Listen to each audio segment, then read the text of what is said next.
Hi, Brent. Maybe. Hi, Jeff. How are you? I'm good. How are you? Couldn't be better. Brent Runyon, you are Executive Director of Providence Preservation Society. That's right. So tell me how you are for real and how you have been the past few months and what this has been like for you. Well, I'm really good now. I have to say the first month was pretty kind of traumatizing. I felt like went through depression and shame and guilt, for having like all the things I have, but also feeling kind of like it was really hard to get motivated and find a new way to work, and what did work mean anymore. So first month was hard, but it's been, it's all shaken out now. Like I've worked through a lot of things and I feel like we're really productive. I'm really productive. My staff's really productive and things are going pretty well. Good. It's interesting to say how, like, what does work even mean? Have you figured that out? At the beginning of the year, we had such a stretched budget, which meant I was going to have to wear my development hat most of the time. And as soon as everything stopped, it was almost a sense of relief because I thought, well, it's never going to happen, so I can't stress about it. And after that first month, and we started thinking about what should we be doing, it really became more about how do we continue to engage our constituents, our stakeholders, ourselves in the community, the place we care so much about and fight to preserve and make better.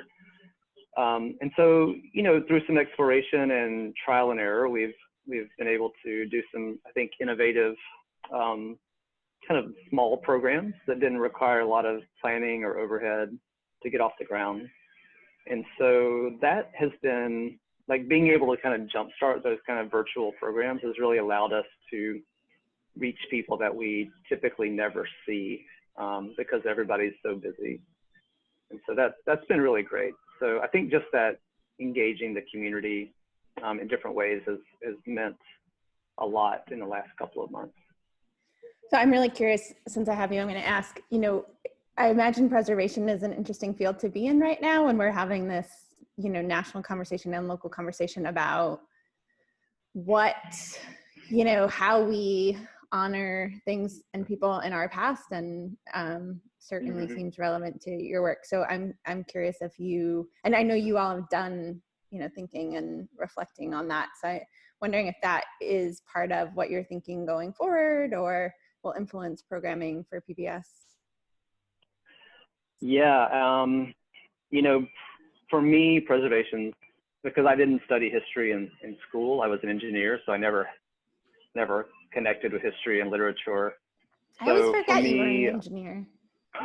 Yeah. So I just, by the end of high school, I was finished with all my kind of liberal arts, which is really unfortunate.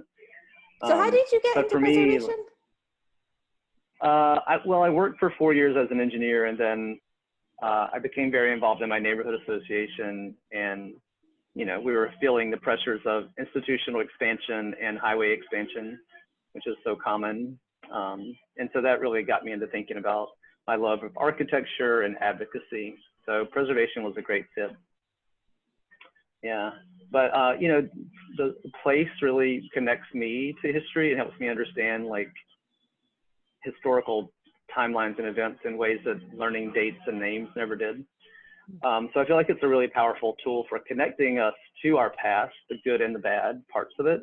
But of course, as we know, without understanding the context of things, it's not as helpful. And so a lot of places have really complicated histories, and preservationists for the last decade or so have been trying to figure out ways to deal with those in our own work, but also to work with like public humanities professionals and museum professionals to really help contextualize things as much as we can. We're so far behind in recognizing that the multiple layers of history, so today is especially interesting, with thinking about like the Columbus statue, which is come up several times over the years since I've been here, about 7 years, and whether it should be moved, removed, whatnot.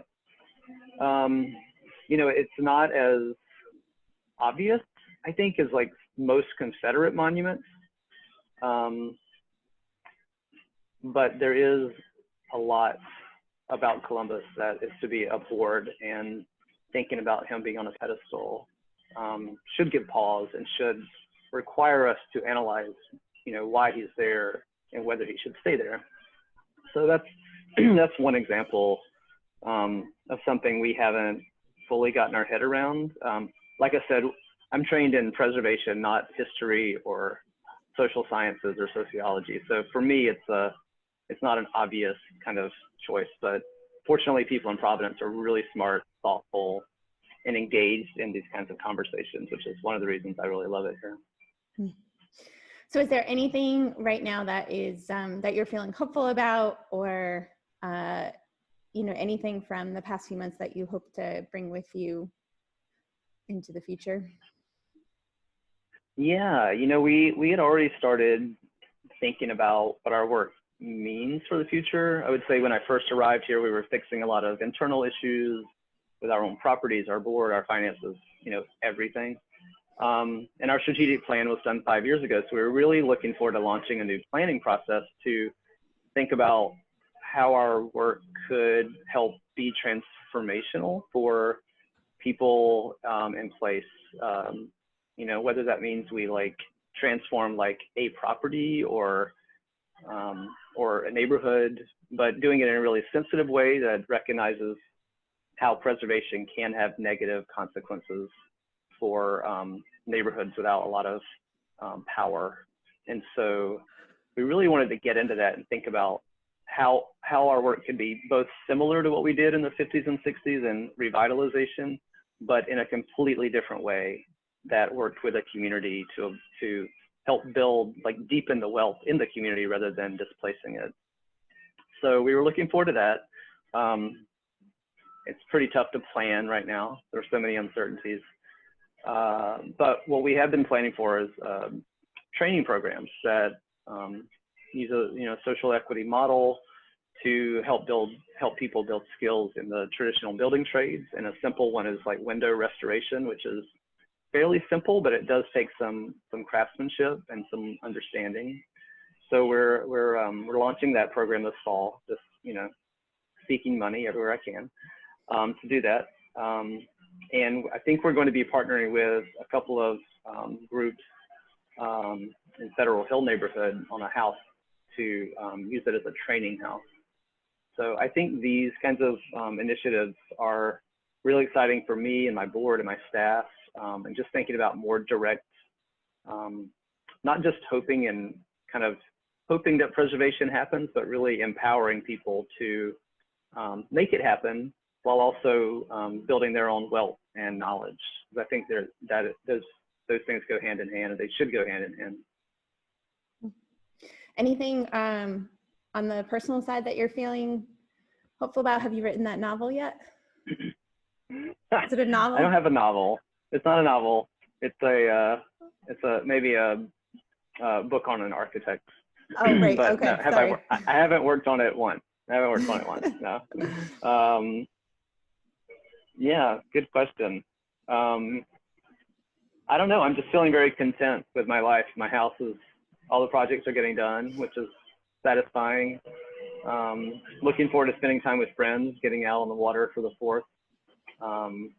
And, hopefully trying to enjoy summer to the greatest extent possible. That's why we live in Rhode Island, right? Yeah, it's a weird summer. Yeah, absolutely. Well, thanks for talking with me, Brent. Well, it's been fun. Thanks for having me.